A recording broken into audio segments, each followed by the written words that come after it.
I'll try not to say anything too embarrassing. Hi, Cheryl. I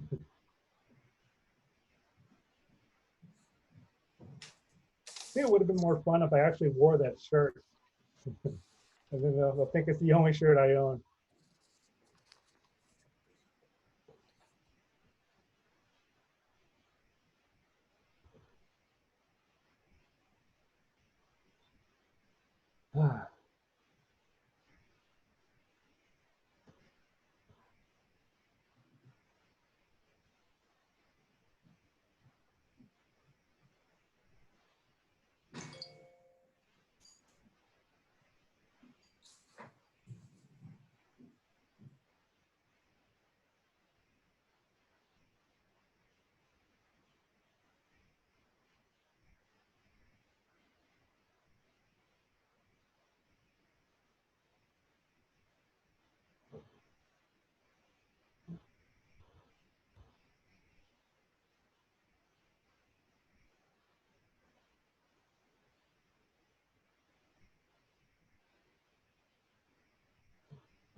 So it's like 79 degrees out here right now.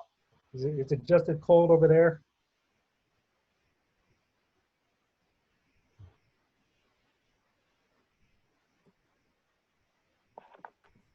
79 degrees.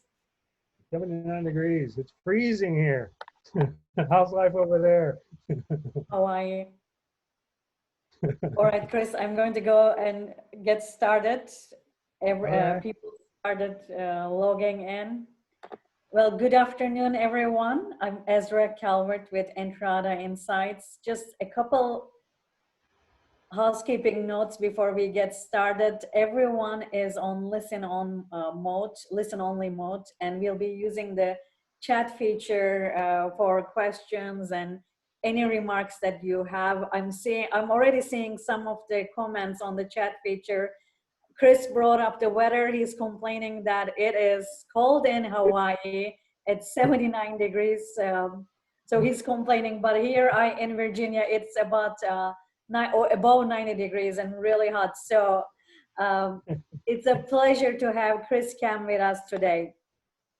As many of you know, he's the president of Hawaii-based research company, OmniTrack Group.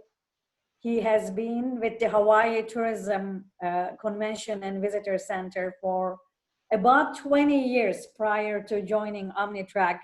Many of you know that he's funny. He'll put you on the spot, really bring up cool remarks, and really make conversations and data pleasant and enjoyable. So we are very pleased to have Chris join this session today. Chris, the mic is yours, and we are really looking forward to what you have to say about this COVID-19 situation and what you see in your data. Thank you very much, Ezra. I hope that you got a lot of people, and I hope you're all ready to be highly disappointed. Well, we'll do my best to talk about what's on our minds. Let me just shrink this box down a little bit first so I can see my slides. There we go. Thanks for the introduction, Ezra. Today, just here to talk about what to do, insights and ideas to navigate travel and tourism research in the COVID marketplace. Hopefully you find this topic appealing. If not, my backup topic today is, do something here. The backup topic today is, do you really want to jump ship and become a DMO research vendor? That's where, now that I've seen life from both the DMO research seat and from the vendor seat, I've got a lot of great stories there. So, afterwards, if we want to talk about this topic, we can. I think Ezra would be, can also share some great stories on that regards. Before we jump into it, let me just give you a little bit of background on how we came up with this topic, what to do. It turns out, because we received the invitation to speak with you folks, and we kind of see that we're really late in the game. Everyone that I think can possibly speak has spoken about the various aspects of COVID and how it's affecting the travel and tourism marketplace and what people are doing about it. Where we saw the opportunity to speak is basically, I worked for the Hawaii CBB for just over 20 years. I've got Michelle Drenker on my team, who also has worked for the Hawaii CBB and the Whistler CBB. We've got Lydia Poole on our team, who's with Visit Florida for many, many years. So we have this combined a deep bench of experience to draw upon. And so I phrased the question to the team: if we were still in the seats that we were in before we joined OmniTrack, what would we do? And I thought that's probably more insightful than telling you about research that would basically echo and mirror everyone else's research about drive travel, about going to the great outdoors, et cetera, et cetera, et cetera. So on that note, these are the three key things I think that are the takeaways, the big ideas here. Basically, in this, if I were still in my old seat, I would be a sponge. Secondly, I would divide and conquer, and then I would figure out what's next. And it probably sounds vague and odd right now, but trust me, this all makes sense. Let's jump into the first one. Be a sponge. If I were still in my old seat, there's a lot of information out there. I would recommend, and the good thing about it, as in my old seat, most of it is free. So I highly recommend using free resources. If I were in my old seat at the Hawaii CBB, that's what I would be doing. Soak it all in. There's the travel and tourism research sources, wide variety across the board. Destination analysts doing a fantastic job with their research, and it's ongoing. I highly recommend looking at that. Now, I know it's probably kind of odd for one vendor to be saying such great things about another, but it's great research. What can I say? I love it. Another thing is the U.S. Travel Association has a great amount of research out there as well. But then you want to look beyond just the travel and tourism research sources. You want to use things like the Pew Research, Gallup Research to get a better feeling on just general consumer opinions. And then the impacts on the consumer psyche about what's going on there. I mean, that's what this Wonderman Thompson Intelligence newsletter that I stumbled upon a couple years ago provides. Now, I'd be remiss if I didn't come to the table with and give you free research of our own. This is what the research we've been tracking at OmniTrack in terms of the impact of COVID. And I just feel like at this point it's obligatory to have some COVID research in the presentation and then make it free. So this is where we go. This is our travel confidence or our travel sentiment kind of readings on the market. What we are seeing, and this is for Q1, preliminary for Q1 and Q2. What we've seen is not too unexpectedly is people's perceptions of the safety of travel and tourism have degraded significantly. But I think the also interesting point is that people's interest in travel and tourism has taken a ding. And that's something that I have not seen happen in all my years of looking at travel sentiment indicators. But they tend to be weakening on many fronts. Their ability to have time to take a trip has weakened a little bit. Affordability, interestingly enough, doesn't really seem to be moving, and personal finances have not sunk as far as I think they may have sunk before. Which brings me to, we had asked for questions in advance, and this is like questions and answers in real time, if you will. And one of the questions that came in uh, prior to today's presentation is, across all the COVID-19 weekly or periodic studies of traveler sentiment, including your own, which topics or specific questions and wording have you found most helpful in predicting travel volumes so far in 2020?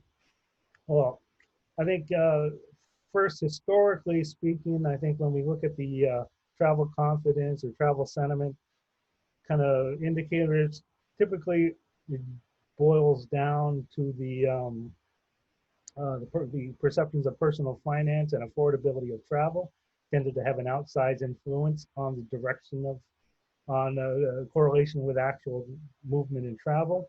I mean, I know that when I was back at the Hawaii CVB, we were able to just kind of use the average of the overall sentiment index and plot that against arrivals to the state, and it matched up fairly nicely. I think safety is taking on a more prominent role in travel decisions now. So I would increase the weight on that particular indicator.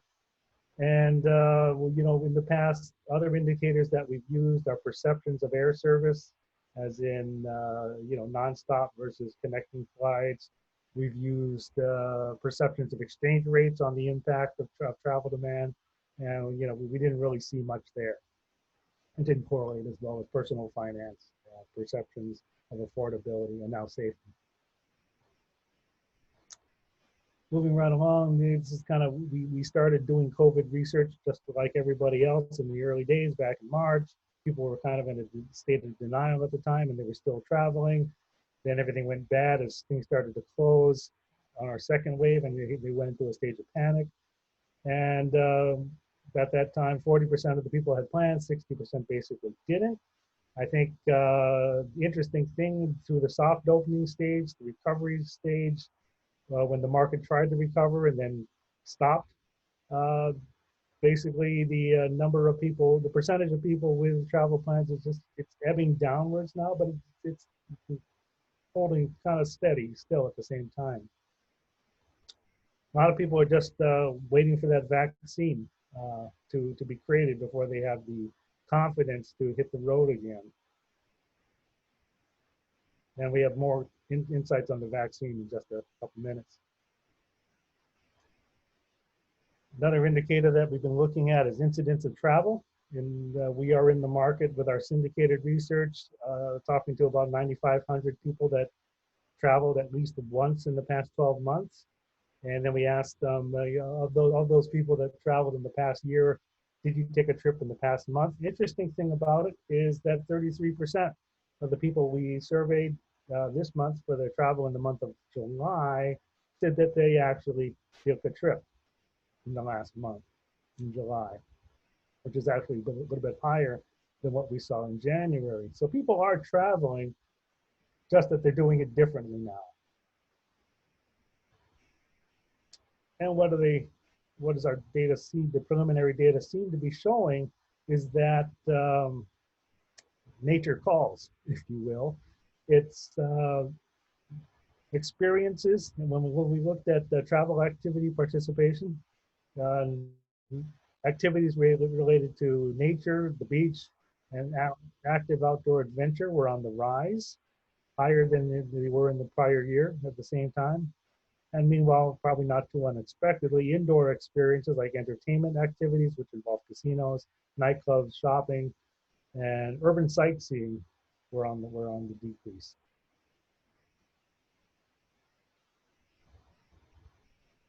And as I said earlier, we're kind of late in the game. To this whole COVID presentation thing. So we didn't we could talk about any of these, but it comes down to everyone else's research is kind of pointed at this. People are driving instead of flying. They're going closer to home. They're doing staycations. They're heading to the great outdoors. They're doing budget travel. This is like COVID bingo almost. Last minute booking windows are shortening. The people are visiting friends and relatives. Work from home travel is becoming interesting. People are traveling in family travel bubbles. If the travel bubbles between regional countries not working, they start turning to travel corridors. RV travel, national parks, travel, you name it. This is you know, by and far, you know, it's what appears in the travel trades all the time these days. And rather than digging deep into that, I thought we'd just kind of highlight this and move on.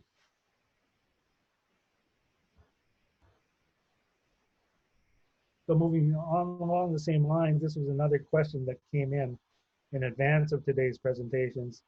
Do you see a lax on safety protocols for accommodation in 18 months to 2 years? Not less stringent, but less clinical. Once the mindset is to adapt to life after COVID, vaccine or not, so that guests feel comfortable enough to forget about the pandemic and enjoy themselves, yet assured that they are safe. Will we see a time when the fear and hesitancy to travel will wane and bring back robust economic impact in travel? That's a good question. Gave it some thought. And I'm thinking that within 18 months to 2 years, I think the conditions will improve. The actual turnaround to climbing to pre-COVID levels is probably more along the lines of the 3 to 4 year mark. It's just my hunch. I'm not an economist, I'll say that up front, but that is just kind of my hunch. And here's kind of the background on my thinking is that I think we will see a return. This is information research that I pulled a slide from our COVID-related research, which we did back in May and June. And what we saw as drivers of the likelihood of travel had to do with basically the drivers to increase likelihood of travel 1 percentage point. Basically about half of the influence that drives that likelihood of travel had to do with messaging and actions related to good sanitizing and taking precautions in the destination. About a third, just under a third, were related to messaging and content related to providing updated COVID information. And finally, the smallest portion, the quarter, was about the availability of a COVID-19 treatment. So I think in the near term, communicating these kinds of things and subjects can result in an increase in likelihood of travel. Longer term, you know, I've been through basically. I lived with the Hawaii CBV through 2 Iraq wars, a Great Recession, many things. I think the biggest takeaway I've learned in my travel and tourism experience is that at the end of the day, leisure travel is resilient. And I think this is our data on percent of people that past year travelers that are extremely likely to take a leisure trip in the next 12 months. This is the red bars are the top box scores for likelihood of traveling by car in the next 12 months. You see some weakening there, but definitely not falling off a cliff or anything like that. And the air side not holding up as well, which is understandable. But I think in the long run, travel and tourism will come back. It may not look exactly the same as what we have seen, but it will come back. One more question that appeared in advance of this presentation was, what is the single most important indicator to share with the governor for the status/health of the travel industry? And Chris, I'm going to chime in here because as everything has been changing and in front of the DMO world, tourism world, in every aspect, what we have looked at back in February, early March versus now are totally different. So I really want to open up the conversation here too through the chat feature. We have many destinations also participating on the forum. What is the most single important indicator that you are seeing with your external communications in your platforms? What is that from your perspective? I think if you could chime in, that will be a really good way to get your feedback too. And Chris was really curious about this as well. We discussed this topic prior to joining this call today. So I'm really curious, we are both curious to see what is that most single indicator that you are seeing in your agendas that needs to be on your focus on a 24/7 perspective, because what mattered 4 or 5 months ago is really is changing in our agendas right now.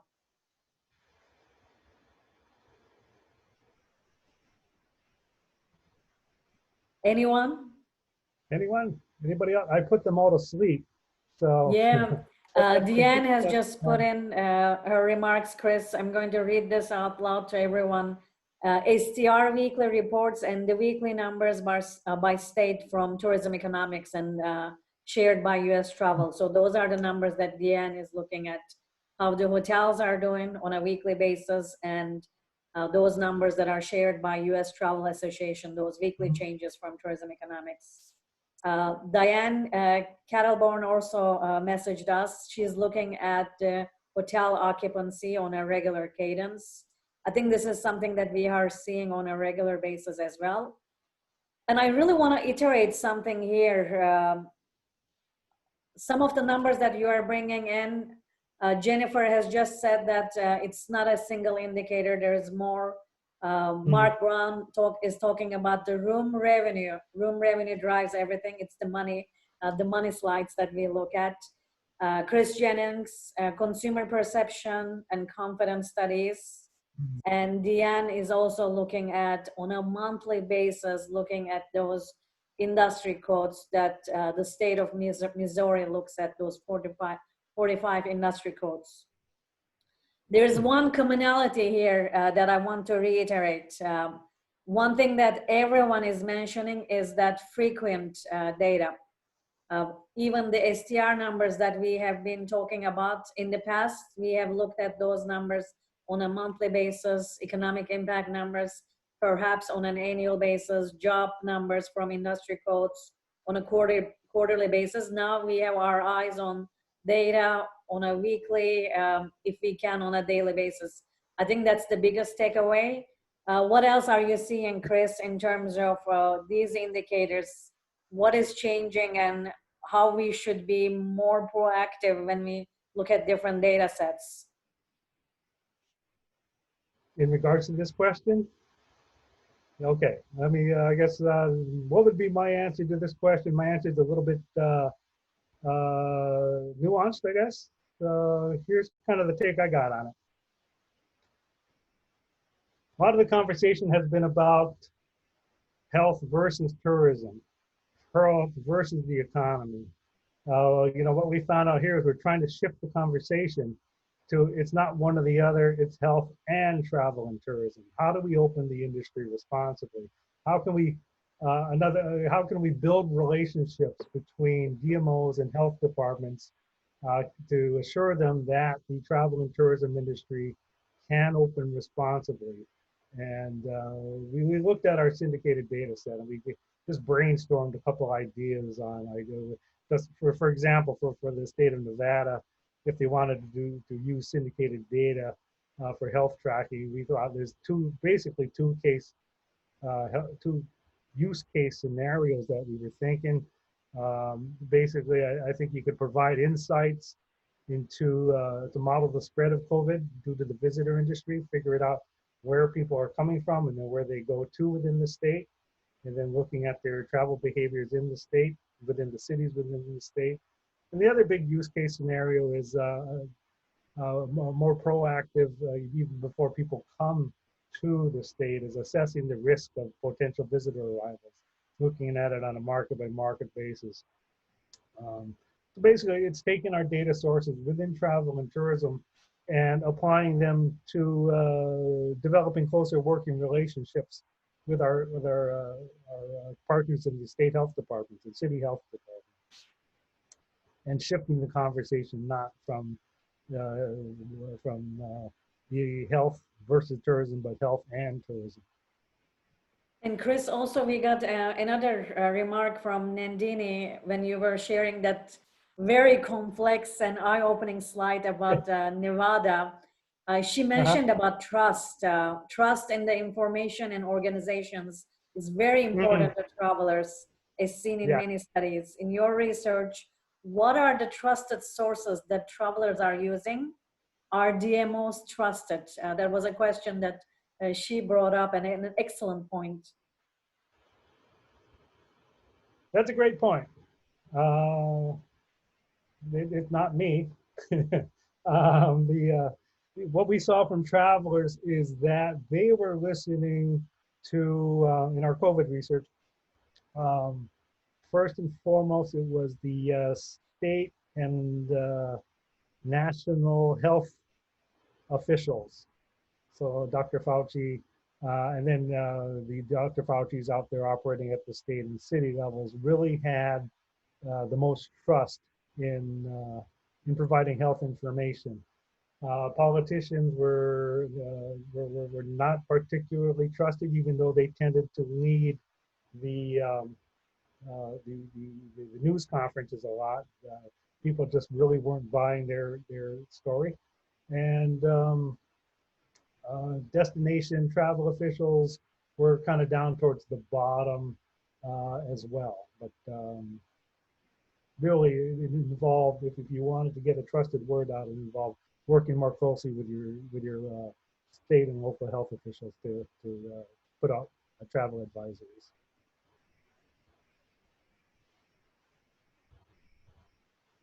Second key point was divide and conquer. Basically, that means segment your market. If I were still in my old seat, I'd be looking at identifying high potential target segments, people that still have the ability financially and safety wise to travel. And then not just looking at it as, okay, we're going to demographically, we're going to start tracking high income people who live close to us, but you look at the demographic, the geographic, the psychographic, people's attitudes towards travel, which we measure as part of our syndicated research on attitudes about people that need to travel at least once a year. Travel is an important part of their life. Travel as much as they possibly can. Any indicators that point to them being a more avid traveler than the regular traveler. They look in blending in the travel sentiment indicators, particularly in regards to safety and personal finance and affordability, most likely. What kind of intent to travel they have, air service if it's applicable, and so forth. I also posed the question to our entire team, and I said, how do you folks see the situation? And they said, well, this is the situation. Consumers, they have current worries. There's COVID, there's the economy, there's the election coming up, there's weather events still out there tormenting us. And just to make sure I had some input, I said, what about the Asian murder hornet? So, doesn't affect everybody, but at least I got to contribute to this chart. And what is the impact of those worries? Well, it creates a lot of uncertainty in the marketplace. There's drop in travel spending. People are staying closer to home. People are not very non-committal to future travel plans. On the other hand, it is strengthening consumer resilience, if you needed to find a positive side. So how are people reacting? How is the travel industry reacting? Basically positioning local travel as an escape from everyday realities, and that's kind of what we saw in our own COVID research, is that a lot of the things that made travel a more complex experience, like the culture and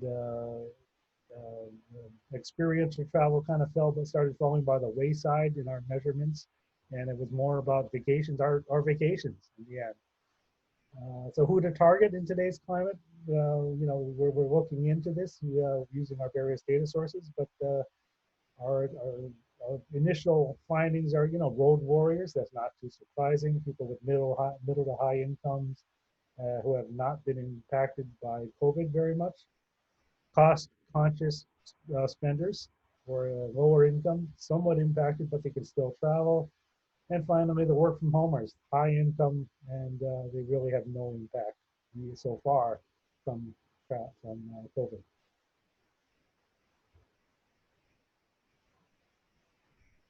Finally, what's next? uh, I see COVID. Don't get me wrong, COVID's a terrible uh, tragedy that we're dealing with here, unprecedented.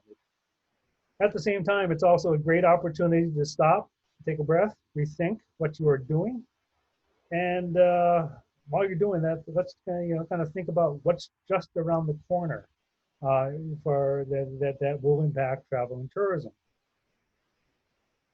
The one thing that you could rethink, and this is what I was talking about early on when we thought that uh, COVID-19 was going to be more limited in the impact of COVID-19 was going to be more limited in scope. It wasn't, it would be a shame if COVID came and went and we don't recall that before it we were all talking about over tourism. And in the past, over tourism has dealt with increased traffic, pollution, environmental damage, damage to cultural sites. But I think now there's kind of a new over tourism when everything starts coming back, and now we start factoring in health and safety concerns. And as over tourism has evolved, on a related note, I think so do our measures of success also have to evolve as things start moving along. I mean, in the past, our and probably for the near future, I think our largest, strongest measures of success are going to be about economic impact. And, typically that's how many people came, how long did they stay, how much did they spend, how much in taxes did that generate, and how many jobs did that create, and the wheel goes around and around. I think when we rethink this model, once things start humming along and getting better, we can start considering measures of success that are beyond strictly the economic. Instead of putting the economic impact at the center of the equation, what if we try to develop an industry that is planned and thoughtful, that embraces the local community and residents as essential partners in this whole destination management? So economic impact is still an indicator, but what if we blend in indicators about the overall quality of life, environmental sustainability, social impacts, and safety and security of the destination? Kind of the goals of sustainability that also would be included in such a rebuilding of the model is can we sustain stakeholder engagement of the destination? And by the stakeholders, not just the usual players, but the residents and the community as well. Can we sustain the environment, sustain the destination's unique culture, the community benefits that accrue to the destination, and a balance of profits? And that basically means that a lot of money that is made in destinations tends to flow out of the destinations to companies that are based outside the community. So how do we better balance the monies that are coming in to benefit the community and people outside the community? And this is an organization called the New Economics Foundation, which just kind of hit on this early. They took a look at the situation, I think, starting back in around 2016.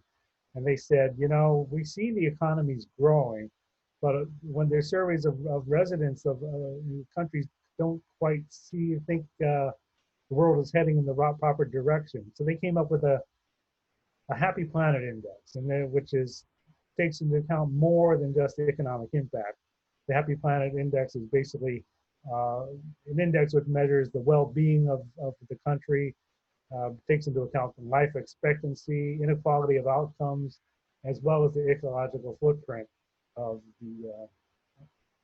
the economic development activities of a country. But our basic belief is that a happy place to visit is a happy place to live. Sorry, is a happy place to visit, and that feeds back into making sure that the residents are taken care of, and resident sentiment is important, and producing a more well-balanced measure of success. So that's kind of about rethinking what's going on. The other part of this, what's next, is looking at what's ahead and trying to get a sense of where things are going. I think the two biggest things that are impacting The sentiment right now, or the thought process, are the presidential election that's coming up, and naturally COVID, and waiting for a vaccine. On that note, we have been watching. This is Pew Research, something that we have been watching, and what we're seeing is the percentage of people, registered voters, who are saying that the upcoming presidential election is one that's really going to matter, has increased to levels that it has not been in many, like the last 20 years, according to their research. And so we thought of, as elections, uh, in fact, the economy, how can we get a gauge on which of the two presidential candidates are going to be perceived by travelers as having a greater economic impact on the economy, because the economic impact translates typically into increased travel. So rather than just sitting around and pondering this question with John Packer, like we actually spent hours doing that. We said, well, let's play around with with this real time uh, survey question thing that we have going now. So it's basically, we have our syndicated survey, which surveys about 9,500 people a month who traveled in the past year. And what we have the ability to do now, which we did not have before, is to add questions on to the end of the survey to get a quick read on the marketplace. And we'd like to offer that to you folks. And if you have any burning questions in your mind, we would love to hear them from you. And if we'll probably we'll take all your feedback into consideration, and we'll pick one, and we'll field it and share the findings with everyone on this call. But back to the presidential election, he said, what if we put a question on the survey? So we did this yesterday. Basically, we said, of the past 12 months travelers, we surveyed 1,000 of them yesterday, and we just said, if, and you can fill in the blank, as Donald Trump or Joe Biden wins, how do you think the outcome of the election in November will impact the U.S. economy, including unemployment, stock market, etc.? And what we found is that the Joe Biden had actually just a very slight edge in terms of a positive economic impact. 46% of the respondents said much or somewhat more positive, versus Donald Trump, 42%. Very, very close still, as you can see. Interestingly, the negative impact is neck and neck. The perceptions of negative impact. And, I got to this is not weighted by political party or anything like that. It's just a quick read on the market. I think maybe this next, we had another question that we wanted to field on the vaccine. And this one's probably a bit more relevant. Because vacationers are typically tell us, and a lot of destinations tell us they're kind of waiting for a vaccine before we really jump into full gear back to travel. So we asked the question, when a vaccine for COVID becomes available, which of the following best describes your approach? And basically 4 out of 10 said, I'll wait for more information before deciding whether or not to get it. Another third said, I'll get it as early as I'm able to. I'll get it eventually. 13%, I don't plan to get it. 10%. So even what this is telling us is that just over a third will be the people that get it immediately, but there's a huge chunk of the markets that's not going to get it immediately. And from a travel and tourism standpoint, it would make sense to start trying to figure out, what are the barriers? What are the barriers? What is preventing people from jumping on board and saying, I'll get it as early as I'm able to?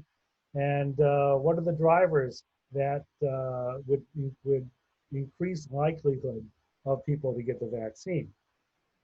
And then can we partner with our respective health departments and start formulating messaging around those drivers?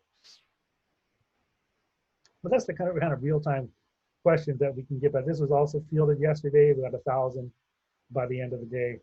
And it was pretty cool because you can get some really quick insights on a rather rapid basis. So that is all I believe I have to talk about. And I will stop there because I have probably bored you to death. And happy to let Ezra take any questions and answer any Oh, questions. thank you so much, Chris.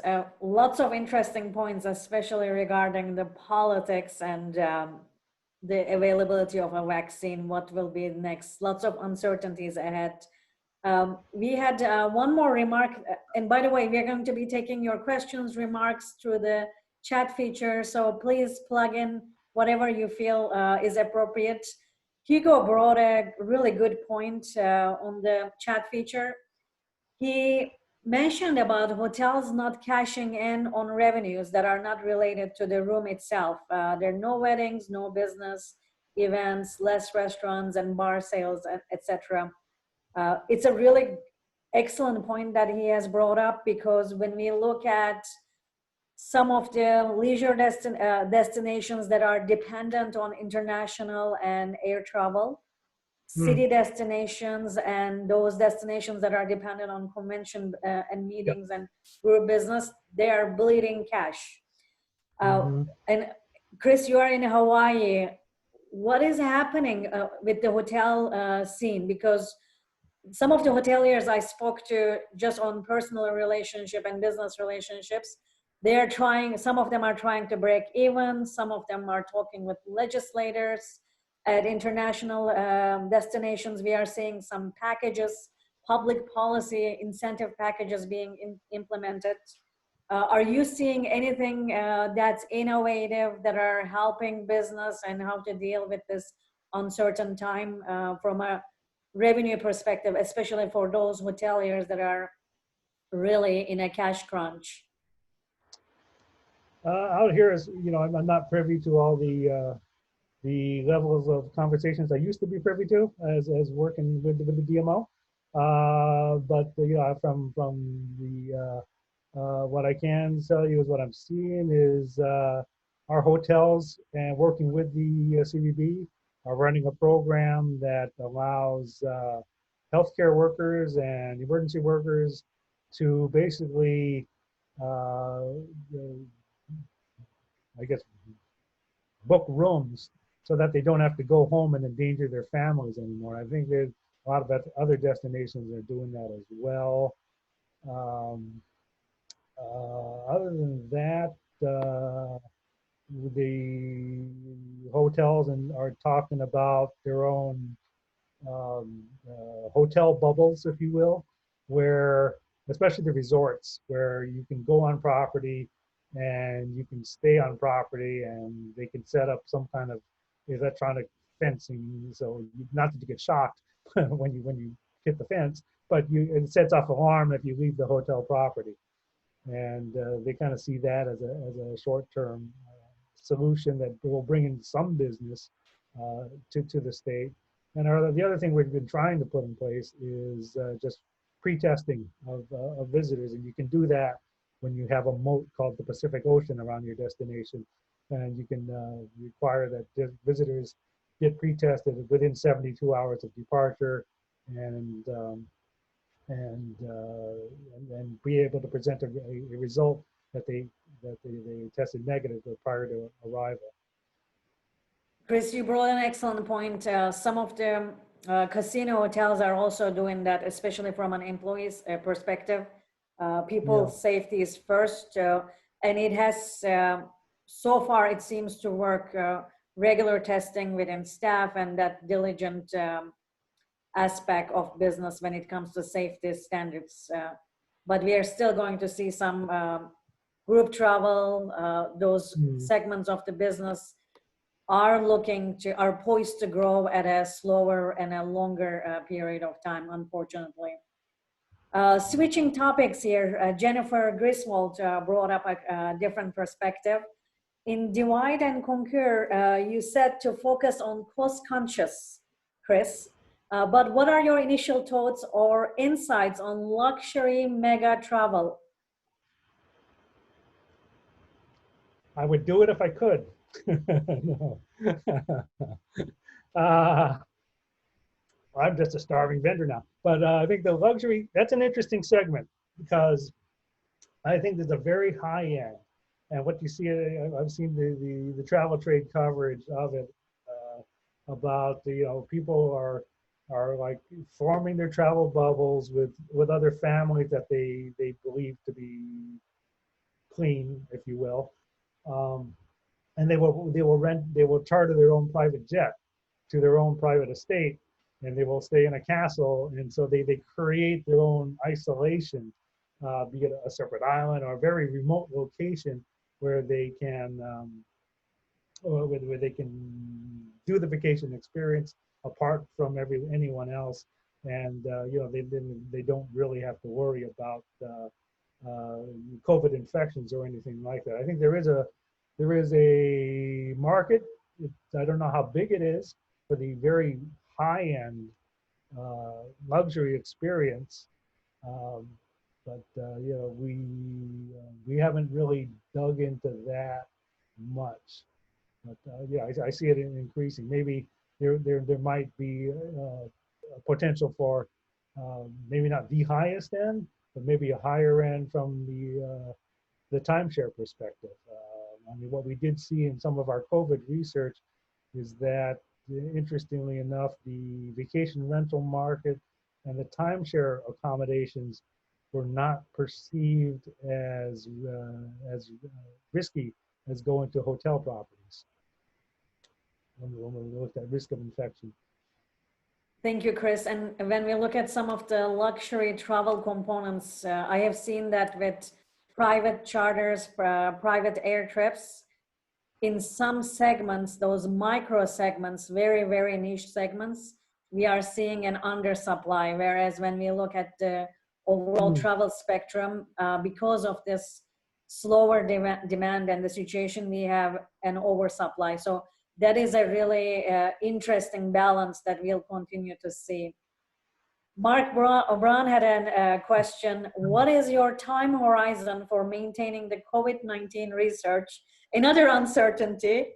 A full year, regardless of what COVID-19 does, would be great to adjust seasonality issues. Just saying. First of all, hi, Mark. Been a while. Been a long time. Great to hear from you. We are going to keep fielding this COVID research until for the foreseeable future. I mean, we're going to keep measuring these COVID questions. If you have any interesting COVID questions burning in minds, send them to us, and we can toss them on the syndicated survey. I mean, the good thing about the syndicated survey is that you don't have to worry about benchmarking everything to COVID.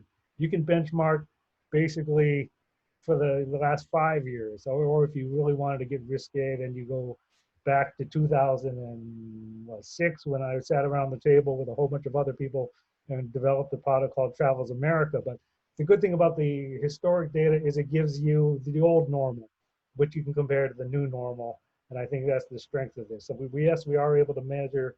If we just continuing to measure what we've been measuring in the past, it gives us insights into how the market has changed, what is the normal now versus the normal before.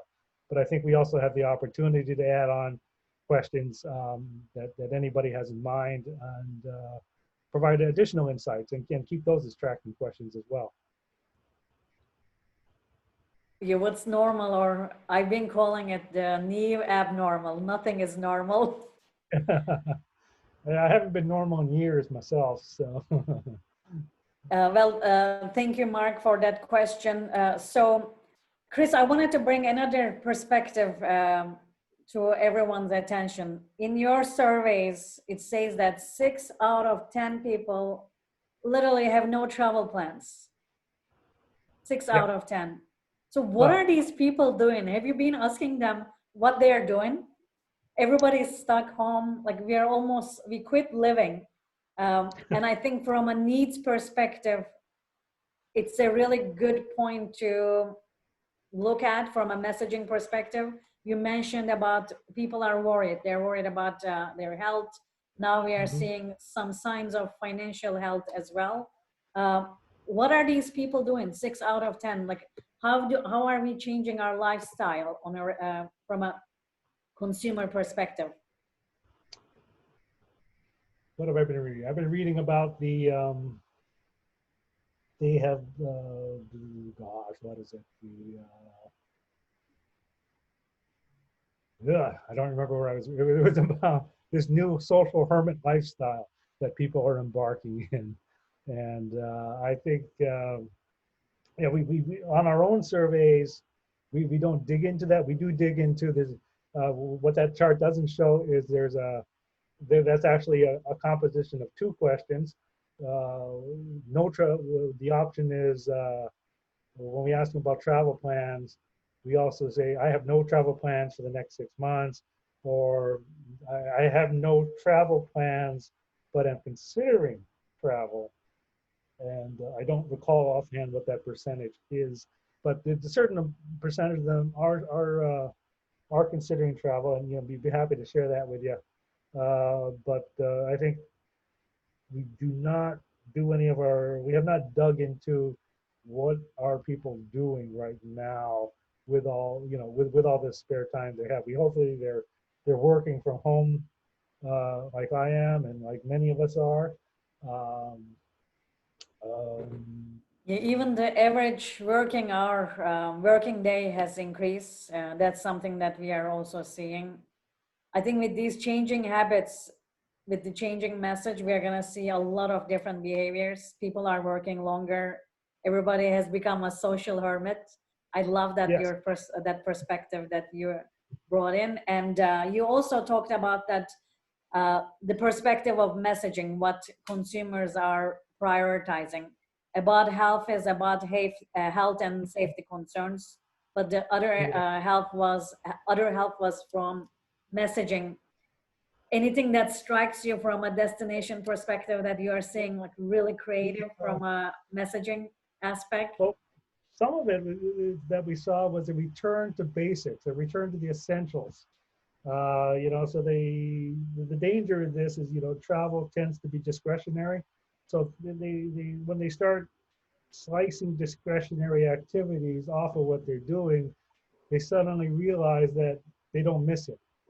And what we have to do is even if you don't do paid advertising, as a travel industry overall, I think we have to stay in front of the consumer and talk about, when you don't travel, you don't really get to experience the world. You get to experience basically the world. Your world of experience is your kitchen and your living room. And I mean, that's what kind of why I love jumping on these calls, is because I get to see people who don't live on this island in the middle of the Pacific for once, and it's great. And other, that's why I even like talking to John Packer, because he doesn't live here, and yeah, don't get me wrong, it's a lot of fun and all, but it does, it gives people time to experience things that are away from them. I think we got to keep travel relevant in our messaging, and so it doesn't fall by the wayside. I think I saw that decrease in interest in travel as a little bit troubling, because I've never seen that happen before in all my years of watching those kind of measures. Um, uh, what was it? People are become less brand loyal, according to some of the trends I've been reading about. In that, just due to two things. It's just due to the economy on one hand and scarcity on the other hand. I mean, when you go into Costco and or the grocery, and you don't have the same variety of brands to choose from that you used to, you start area switching to other brands, and maybe you get used to switching to other brands because of this. Um, but I think from a messaging standpoint, we need to keep people's just general demand, interest in travel strong, and we need to continue to promote the fact that you can travel in a socially responsible and socially distanced manner that will be safe to you and safe to others, and safe to, importantly, safe to people in your own community when you turn home, because that's also been a strong sentiment in some of the measures that we've been watching is people don't think other people should be traveling now because we don't want you coming back with something from outside the community. And I think that's something that needs to be addressed as well. I couldn't agree more. Those inherent factors that really make people travel, they're still there. So that will be an important element when things start to be more manageable from external factors, health and safety. So going back to that question, what is that question that everyone would love to see in a survey? Like for me, I would love to see what those 6 out of 10 people are doing, how they're filling their time, how they're really, what leisure time, how leisure time is really curated for them. So I want to bring that question to everyone on the Zoom chat. What are some of the questions that you would like to ask in surveys or in different manners to your audiences? And Chris told me if he really loves a question, he's going to include it in the survey, perhaps. So if anyone wants to chime in, like what are those questions, or what is that question that you want to ask to your prospect travelers or your potential repeat travelers? What is that question that you would love to ask them?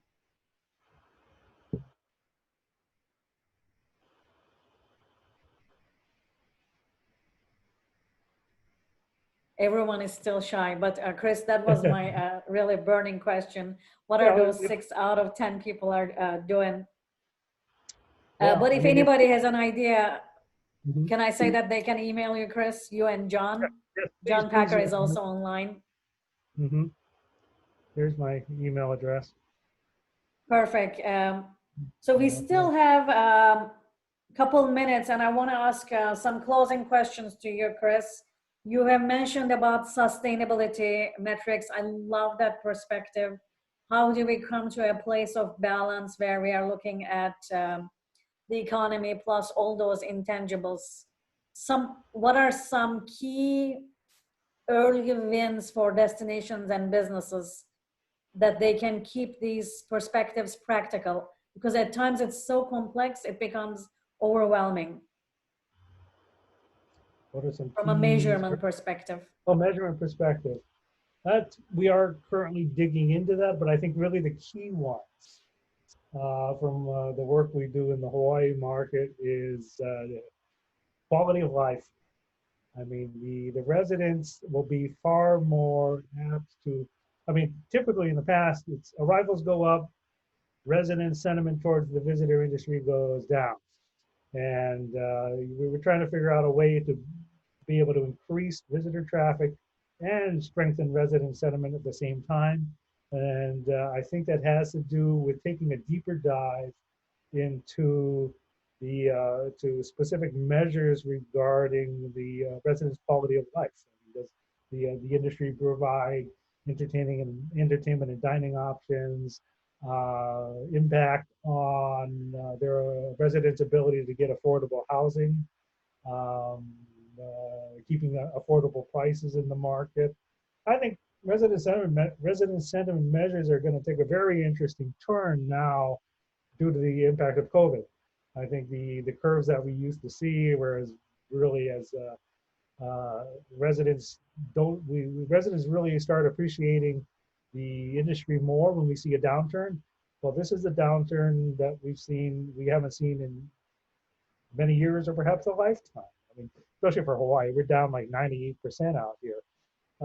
But do people have a more positive perception of their respective travel and tourism industries?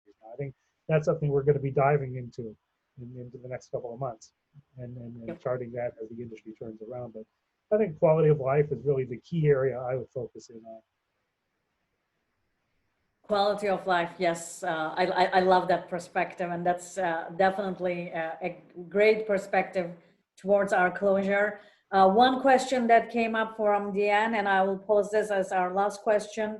For people who have children at home, now that they're in virtual learning, will they take more trips during the school year? And how far from home are people willing to venture out from their ways? Only a day trip?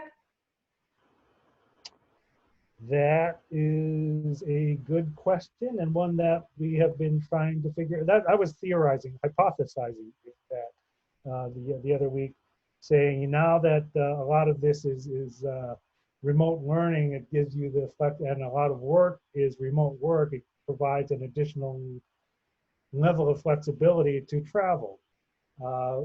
If assuming that is the case, are they going to travel? And I think that's something we are taking a deeper dive into to figure out if it's the case, because you already see with in the hotel market, the work from home, that's something the hotels are getting into now. Apparently, they're looking at the work from home market, and within their local community, they're saying, you're probably tired of working from home, so how's about renting a hotel room for a day and working out of the hotel room? Give you a change of environment, and allows you to leave home in another clean environment, as long as they've enhanced the sanitation. And then you take that a step further. If you're going to go to a hotel room anyway to work, why not go to a hotel room in a whole other city, so you can get the travel and tourism experience and work from virtually another hotel. On the same vein, I think you could also do that with family travel as well. And, Thank you, Chris. And I promise this is the last question. I know we are going to run a minute longer, but I'm going to pose it from Bonnie. People may be watching more TV, sports when available. Do you think place destinations like film sets will be more popular? I think it builds desire in the destination. So, basically the building desire, and then it also helps in, that's what we saw in Hawaii, is that it's one thing to be a dream destination, but if that dream never comes true, that doesn't help you much. So creating the desire, and also increasing the level of awareness and understanding of what the destination has to offer, improving that knowledge of the destination is what brings people down on the marketing continuum and actually turns them into visitor arrival. Oh, thank you so much, everyone. And thank you, Chris, for making the time for us. This was excellent. And I love the fact that you brought in quality of life. And I want to reiterate that as a closing remark. And everyone, just a heads up for you what's coming up for TTRA in the next month. There are several sessions ahead of us from the Canadian chapter, the European chapter, as well as some geolocation data. Those are the agenda for the next month. And of course, October is for the Marketing Outlook Forum. So please make sure that you register. Thank you again. Stay well and healthy. And Chris, thank you on behalf of TTRA and everyone. Have a wonderful day, everybody. Thank you. Bye-bye. Bye.